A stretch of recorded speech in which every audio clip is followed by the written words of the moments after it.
மயிலாடுதுறை அருகே தலை ஞாயிறு பகுதியைச் சேர்ந்தவர் சரத்குமார்.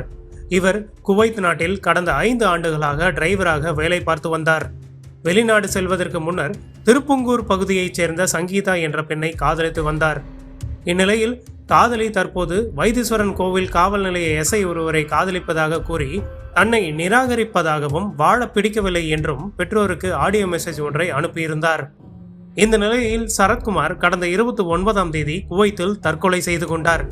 இதனால் அதிர்ச்சி அடைந்த அவரது தந்தை மணவாளன், தாய், உறவினர்கள், ஊர் பொதுமக்கள் மயிலாடுதுறை மாவட்ட காவல் கண்காணிப்பாளர் அலுவலகத்தில் நடவடிக்கை எடுக்க கோரி மனு அளித்தனர்.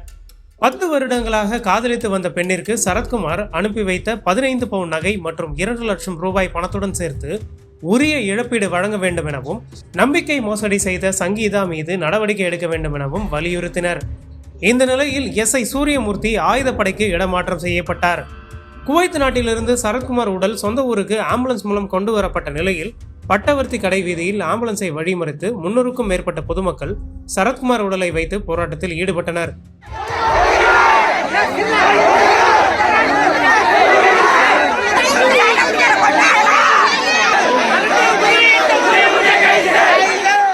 நம்பிக்கை மோசடி செய்த காதலி சங்கீதா மீது வழக்கு பதிவு செய்து கைது செய்ய வேண்டும் எனவும், சங்கீதா சரத்குமாரிடமிருந்து பெற்ற பணம், நகைகளை பெற்று இழப்பீடு தொகையோடு சேர்த்து பாதிக்கப்பட்ட குடும்பத்தினருக்கு வழங்க வேண்டும் என்று போராட்டத்தில் ஈடுபட்டனர்.